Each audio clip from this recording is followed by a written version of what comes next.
อรุณสวัสดิ์ยามเช้าๆพี่น้องทักทายกันเสาร์วันที่17 มกราคมปี66เดินทางขึ้นเขาตั้งแต่เมื่อคืนเด้อพี่น้องมื้อนี้พากันตามเฮ็ดบดเฮ็ดล่มเฮ็ดขอนล่ะพี่น้องก็สวัสดีทุกคนทุกท่านบ่ว่าสิเป็นพี่น้องชาวไทยชาวลาวชาวต่างประเทศล่ะพี่น้องสวัสดีทุกคนทุกท่านมารวมเดินทางปีนเขาสูงชันน้ำกันเด้อพี่น้องมื้อนี้ตามหาเฮ็ดบดเฮ็ดล่มเฮ็ดขอน หลังจากฝนตกพี่น้องมีเฮ็ดเกิด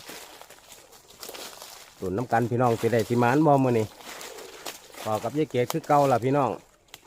ปิดแปดก่อนตอนนี้ง่วนอยู่กับพรเฮ็ดสวัสดีค่ะมรุ่นน้ำยายเกดจ้ามื้อนี้พาขึ้นผู้หาเฮ็ดบดจ้าตอนนี้พอแล้ว พอแล้วเอาแบตขึ้นไปแล้วแบตเอ้ยพี่น้องพี่น้องยังแสงว่าท่านปันไดเด้อ6 โมงกว่าแล้วล่ะมันถึงบ้านในแก่หน้าหนาวมันสิบ่แจงง่ายเนี่ยเป็นเฮ็ดบดดอกงามๆพี่น้องเฮ็ดเกิดใหม่เฮ็ดโดนน้ำฝนล่ะพี่น้องสิบ่แม่นเฮ็ดน้ำหมอกเด้อพี่น้องนี่เฮ็ดตื่นฝนเฮ็ดตื่นฝนปันคด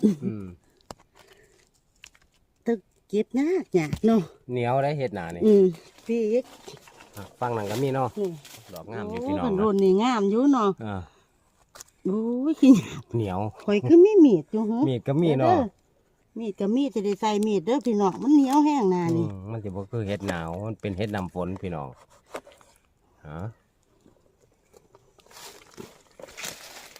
นี่บ่คอนนี่มันเป็นที่หยังจอเด้อนี่ปลายเป็นเรียมพูดอยู่ปลายผลงามแฮงเอาตะลุมก่อนจักดอก2 ดอกพี่แม่นเบิดนี่ยายเลยนี่จะเฮ็ดเด้อนี่ออกยายไปเลยพี่น้องหมดจอก็มีแม่นบ่ปัดดอกบ่ได้ได้การเก็บมึงไงพี่เอาเป็นยอมออกเป็นยอมเนาะโอ้ยไข่กว่าหมู่บ้านอยู่เด้อเป็นยอมก็เด้อหมู่บ้านเก็บบ่ได้เนาะแม่นมื้อนี้พอเก็บได้อยู่พี่น้องเฮ็ดรุ่นนี้ละมันสิเกิดน้ำฝนบางทีกระด่างถิ่มเขาเจ้าสิบ่นำกันมีไผอยากนำแล้วคันแนวมันสิโบกพรเนาะแม่นจ้ะแต่สำเร็จเอาซ้ำนั่นแหละพี่น้องตามสภาพเพชรนั่นแหละห้องนี้งามอยู่ตัวยายเกดเอาทั้งผุนก้อนบ่แสงกับนั่นมาแห้งพี่น้อง6 โมงกว่าแล้วมันมีแสงสิเป็นตาได้แกงอยู่ดอกพี่น้องได้ดอกงามอยู่ถอยกล่องแตกกันไหมก็มีแตกไหมก็มีโอ้จะเป็นเฮ็ดแนวใดเนาะเฮ็ดน้ำฝนแนวนี้ล่ะถอยมาปีเฮ็ดเกิดลงย่ำพี่น้องฝนตกลงย่ำเฮ็ดก็เกิดลงย่ำคือกันถ้านี่ว่าถือฝนบ่ได้เด้เฮ็ดยังกระสางว่าแต่ฝนตกว่าจะโดนฝนยังวะแม่นโดนฝนเกิดโหลดเอาเป็นผู้เก็บเนาะขอนั่งกับเขาทายอยู่ตัวละเนาะดอกงามอยู่ตัวละงามสุดเลยสุดเลยเนาะเอาลุยเป็นเฮ็ดพอดีแกงล่ะพี่น้องจะเฮ็ดแกงเด้อจานนี่เฮ็ดแกงล้วนๆมานี่ว่านเฮ็ดเก็บบ่ได้ว่านเก็บบ่ได้ไปปลาลางว่านนี่คอมเมนต์ในคลิปเมื่อวานท่านได้ตอบเด้อพี่น้องปล่อยคลิปแล้วเพราะการเดินทางขึ้นเขาเปล่าแม่บ่ได้เก็บเฮ็ดดนเพราะผมว่าเฮ็ดเกิดหาวแห้งพี่น้องดอกซ้ำหนึ่งเอาไว้เนาะซ้ำหนึ่งเอาไว้เพื่อขึ้นมันพ่อได้ตามยังจะพาข่อยตามอยู่บ่ยี่เลี้ยขึ้นมันก็ให้พี่ให้น้องคนมากเก็บเอาดอกงามอยู่ยังสี่กับพ่อหลุดอยู่เนาะกับพ่อน้ำอยู่ได้ขันแนวนี้เนาะดอกงามอยู่พี่ไม่แตกไม่หลายเด้อพี่น้องบางแตกไม้ก็มีตัวนี้แตกไม้ก็มียังวะนี่ที่ไหนแตกไม้ก็มีก็ที่ได้น้ำกันอยู่คือว่าพอดีแกงแหละพี่น้อง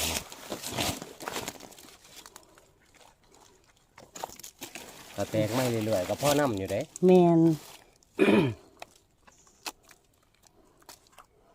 แม่นได้หลายแล้วบ่ได้หลายเติบเลยเด้อพี่น้องนั่น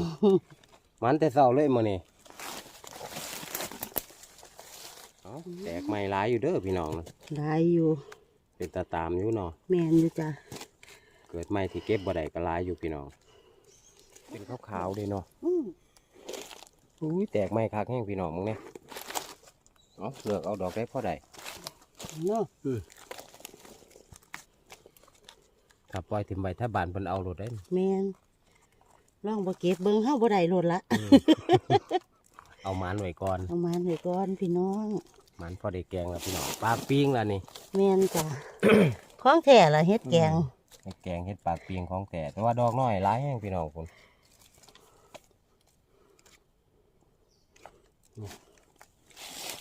เอาสิ จ้ะ นี่เด็กกิ่งมัน นี่บ่ เลือกเอาดอกพ่อเอาได้ อ่ะก็เอามัน จงไหวไปตามมืออื่นพอได้หล่อเจ้าของขึ้นเขา พอได้กินเขาวแสบอากาศคือเอาแต่เสาใช่ไหมเกด ให้ผลสิออก เฮ็ดผึ่งเฮ็ดดินสิออกไปจักเนาะบ่แน่เด้อพี่น้องแดงพี่แดงหน่อยเกิดก็เป็นแดงข้ามหมดนี่พอฝนกันนักเติบอยู่รุ่นน้ำกันเฮ็ดบดนี่แหละพี่น้องก่อนเฮ็ดดินเฮ็ดหยังคอยว่ากันอีกที่หนึ่งมีว่าห้างปลาย นี่มองละดอกสองดอกได้เก็บเลย มันกำลังเริ่มแตกเนาะ อืม นี่ก็คือกันนี่กำลังเริ่มแตกแต่ว่าดอกงามแห้งอยู่นี่ อุ้ยเอาเลยแหละได้อยู่เด้นี่หน่อยค่อยบ่เอาเนาะ เลือกเอาดอกก็ได้พวกนี้ โอ พี่น้อง้ ยขาพี่น้อง หนาดีแห้ง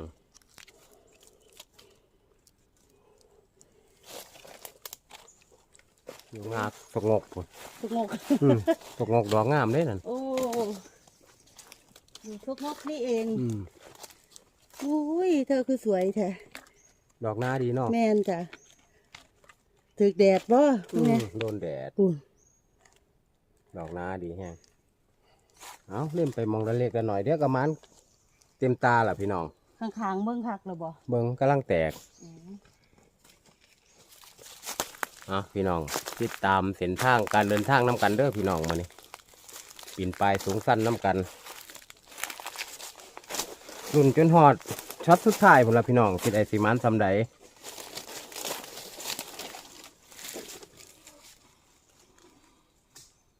ขึ้นฮอดก้อนโบกมือบ๊ายบายเนาะตามต่อพี่น้อง พี่เกิดหน่อยเถอะเนาะ ว่าแมันสิบ่ได้เก็บอีกแล้วเนาะ แม่น ยังได้เก็บอยู่พี่น้องพอดีฝนมาเพราะนี่งามตัวละ งาม เอาพี่น้องเบิ่งเนี่ยนี่แต่ดอกพอดีแกงที่นี่ก็ถือว่าสุดยอดแล้วล่ะนี่ โอ้ยสุดยอดเลยเนาะ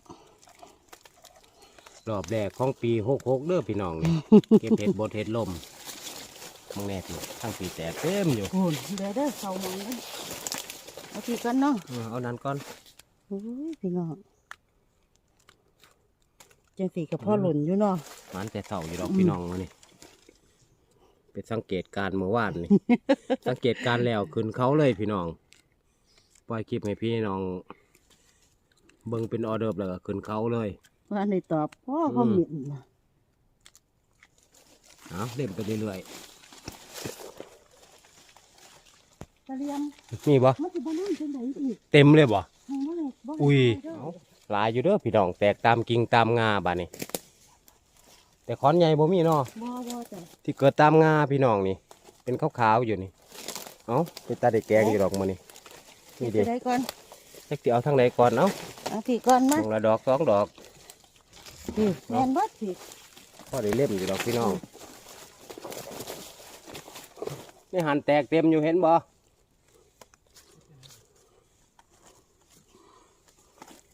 พี่ยายเกด เต็มอยู่มันของบ่เป็นนั่นออกน้ำต้นเนาะออกน้ำงา ออกน้ำงา พี่ บ่แน่แล้วสิแตกน้ำกลนก็เป็น แม่นหูยแม่นเบิดตัวพี่ แมนเบิดเอ้าเป็นเฮ็ดพ่อแกงทั้งนั้นเด้อพี่น้องมานี่ พี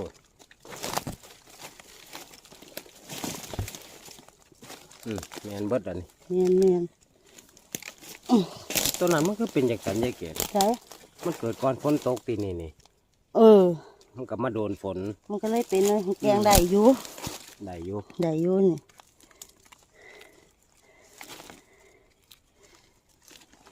เอ้า กายเคืองตาเลยพี่น้องนั่น เก็บไปเก็บมานั่นเอาหมานแต่เศร้าอยู่พี่น้องมื้อนี้เขาทาอยู่ยี่เกต โอ้ยลุยแล้วเนาะคันแนวนี่ ไปฟันมานานแล้ววะติ แม่น พี่น้อง เปิดสักกะลาดจะเก็บเฮ็ดบดเลยเนาะ อืม สักกะลาดไม่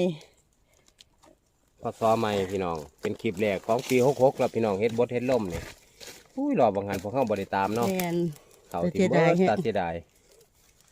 บางเทื่อมันก็เมื่อยเด้อพี่น้องตามบ่ได้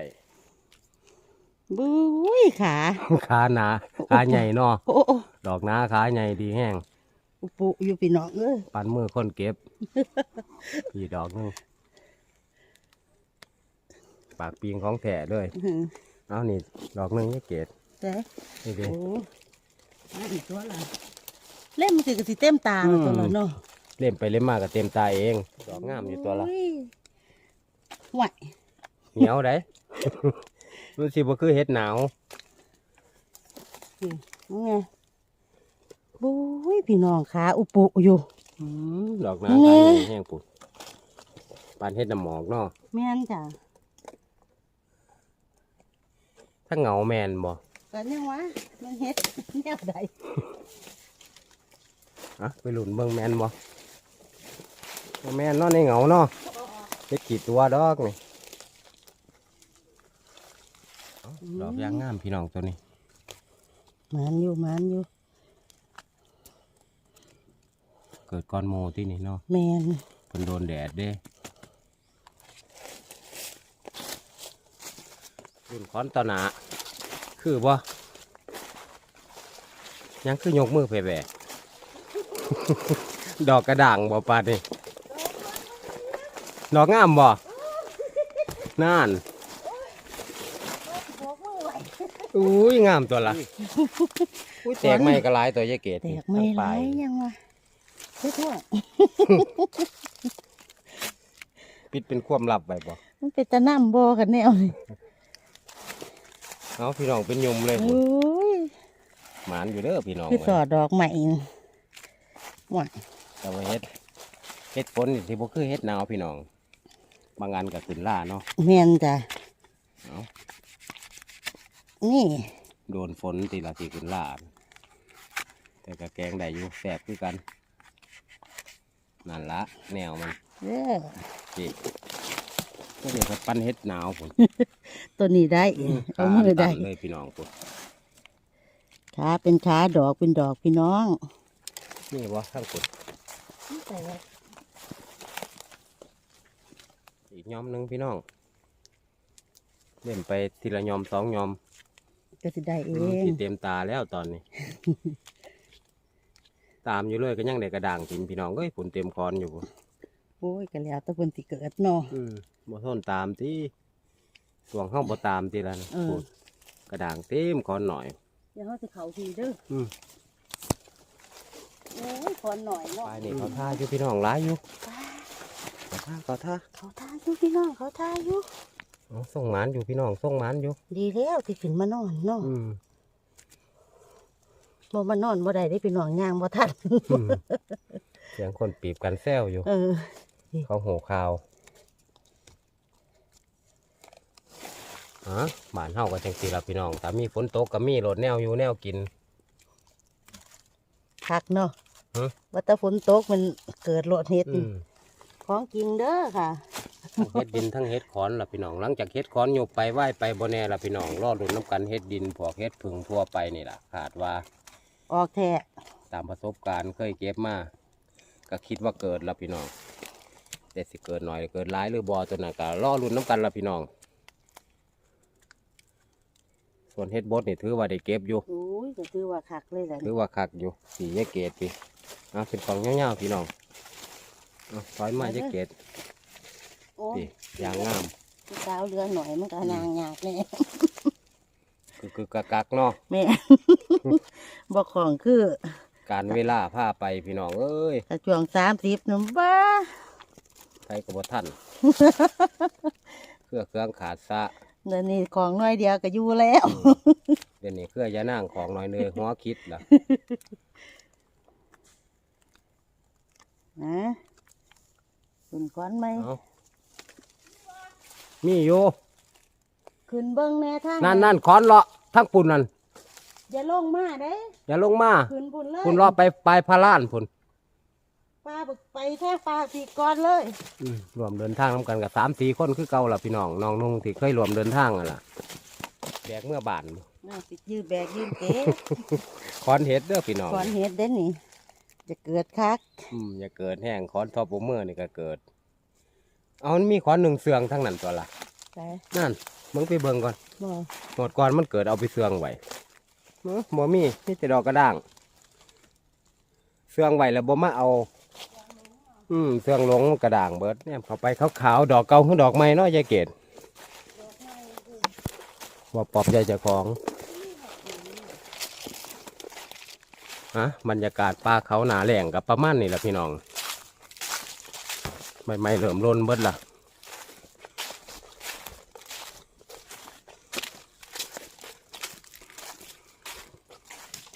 งามอยู่พี่น้อง จังสีไข่อยู่เนาะค่ะเนี่ย นี่ยังแกงได้อยู่ออกปนกันกับเห็ดกระด่างเด้อพี่น้องบ่แม่นสิเป็นเห็ดกระด่าง คนก็ไล่หลายเฮ็ดออกบ่หลาย เห็ดออกบ่แม่นย่ามไผก็อยากเด้ แม่นเดี๋ยวเด้อใส่อุปกรณ์ตุก นี่มันโดนฝนติละนี่ แม่น ดอกได้ไอ้สีเปลี่ยนสิเกิดก่อนฝนตกพี่น้อง กับหมดเนาะ มันเป็นฝน2 จังหวะนำ เดี๋ยวจะต้มงาม เดี๋ยวก็แต่ดอกงามมาตัวนี้เกิดหลังฝน แม่นโอ้ หมุนปลาน้ำเก็บบาด โอ้ยบ่ได้ดอก เหนียว เอามา พอมันก็งามพี่น้อง งาม เอาสีเต็มตาแล้วตัวนี้ โอ้ยอย่าเผลอเด้ยายเกดอย่าเก็บเดี๋ยวมันหน่อยก็บ่ได้ทายถ้ำเนาะ เราย่างเก็บอย่างเดียวพี่น้องตามกิ่งตามงานหน่อยๆมัน บ่ได้จนหมดเจอ ตัวได้บ่ได้ก็จะเอาเลือกเอาดอกงาม อุ้ยมึงเนี่ย ๆดอกงามแห้งพี่น้องคุณถ้าเหงามีบ่ มีอยู่ เอาทั้งปลายก่อนเอาโมเมนต์คอนบินกับเต็มตาคือกันละพี่น้องเก็บบ่เศร้า เต็มโอ้ยปวกเนาะ สารพัดแต่ทั้งปวกทั้งหมด หอมเลยน่ะ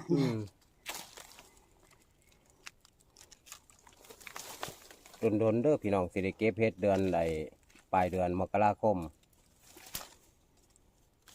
ถ้าบ่มีฝนมาปกติกับบ่มีดอกพี่น้องเบิดฤดูกาลมันแล้ว สิเต็มตาแล้ว สิเต็มตาแล้วตัวนั้น ตอนนี้ดอกงามยี่เกด เอามาผีก่อนดิป่ะ ทั้งวัวทั้งคนบอก จีงามเนาะ สีงาม เอาขอกันเงี้ยวๆพี่น้องมันนี่เป็นเฮ็ดบ่โอบคอนดอกพี่น้องแต่ว่าก็เป็นดอกงามอยู่ ออกยายเนาะ ดอกใหญ่มีถูกคอนอยู่ว่าถ้าจะเกิดหลายดอกพี่น้องก็ได้เก็บทุกคอน จะเต็มตาเอง ไปมากก็เต็มตาเองสิเนาะ แมนเบิดเลยนั่น ปีกแมนบ่ตลอดแต่ขึ้นไม่ก็มี แมน แต่บ่ฮู้ว่าสิใหญ่บ่ใหญ่ล่ะพี่น้องหลุดน้ำกันเรื่อย ที่กับพ่อหลุ่นอยู่เด้ พ่อหลุนอยู่ เก็บทุกขอนเล่มทุกขอนกะพ่อได้ตื่มกันเนาะเอางามตัวละ สี คือ งาม เอา มีแต่เฮ็ดดอกพ่อแกงทั้งนั้นพี่น้อง ถ้าเกิดน้ำหนนโตมันหลอนๆนี่เก็บง่ายไงเด้อพี่น้องที่ แตกใหม่ก็มี แตกไหมมาขอนเทิงกันเนาะกูสิคัก ขอกันเงาวๆเนี่ยพี่น้องมื้อนี้หลังจากห่างหายจากการเก็บเฮ็ดมา โดนเติบพี่น้องพูดตอนนี้เต็มตาจะเกตละ เปลี่ยนตาบ่ เปลี่ยนตาตีละ เอามาตาหนังสีสะพายเองจัดของในตาตัวนี้ใส่เปะมีบอ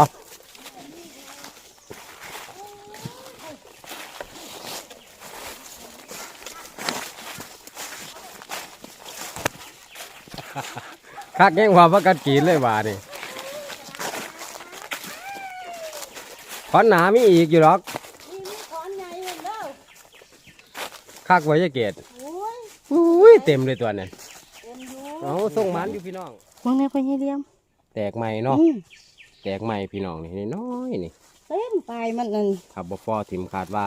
เมื่อ2มื้อได้ลุ้นกันอีกอยู่ดอกพี่น้องดอกพ่อแกงได้อยู่พี่น้องมันคือเก็บยากเลย หน้ามันเหนียว เลือกเอาดอกพ่อใดมัน อืม ดอกหน่อยแห้งกะ อันนี้เพแหวได้นี่ อืมมันสิบานไปแหวกขึ้นเลย เออ ก็สิแห้ง เบิ้ง แต่ค้อนซุ่มแห้งอยู่เลยล่ะ ซุมมันสิออกดออยู่ดอกนี่ อืม สิมาทางปีแน่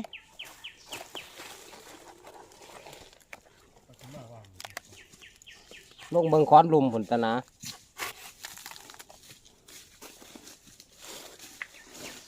คิดว่ามีอยู่หรอกค้อนลุม นี่ เต็มเป็นตาหนึ่งเด้อพี่น้องตอนนี้หลุนน้ำกันตาที่สองว่าสิเต็มบ่มันเป็นเห็ดดอกบ่ใหญ่พี่น้องเป็นเห็ดดอกหน่อย ก็เลยน้ำเต็มตาแน่จักหน่อย ลูกหลายตะเก็บบ่ได้ มันหลายแตะเก็บบ่ได้ ปาดจะยากเนี่ย บ่เคยเฮ็ดหนาหนาวเนาะ เห็ดหนาวได้หากเป็นสิอยู่เลิกเนาะ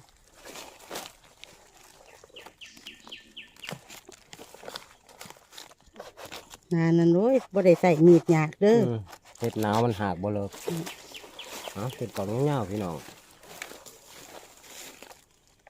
เก็บเห็ดบ่แม่นย่าม เดี๋ยวบ่เป็นยามก็เจ็บบ่เป็นยามนี่แหละเนาะพี่น้อง ฝนตกย่ามใดเกิดย่ามนั่นเด้อพี่น้องเห็ดเนาะบังเอิญฝนปีนี้ก็ตกบ่เลือกย่ามคือกัน คนเจ็บก็บ่เลือกยาม ขาดว่าเดือนกุมภาเนี่ยสิได้เก็บเห็ดละโงกอีกคือเก่าผลละพี่น้องปีนี้ เหมือนกันฝนมาเร็วได้เก็บเร็วได้เฮ็ดนี่ ทั้งละโงกทั้งเห็ดผึ่งเห็ดหยังทั่วไปละพี่น้อง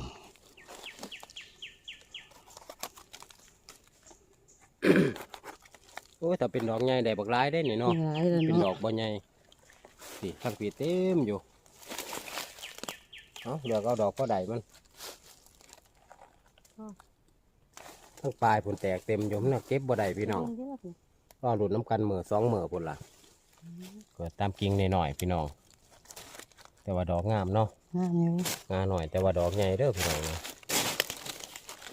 โอ้ยเนาะ ดอกใหญ่ดอกหน้าดีซ้ำเฮ็ดผลกับสิประมาณนี่แหละพี่น้องที่บ่คือเฮ็ดหนาว คันเฮ็ดหนาวโอบแล้ว ถ้าเฮ็ดหนาวนี่มันสิสอนกันอยู่โอบค้อนบินพุ่นล่ะพี่น้องเฮ็ดผลกับสิเกิดจังซี่ล่ะแต่ก็พอได้อยู่พี่น้องจะเก็บเบื่ออยู่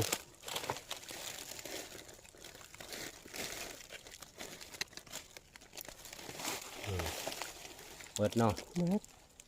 แต่แจมจักหน่อยก็เอาได้บัด เอาหนาวๆเดี๋ยวนี้ เอาหนาวมันเป็นน้ำเฮายางแบบ นี้บัตุกค้อนละแต่สิเกิดเป็นยอมตามจริงตามงานล่ะ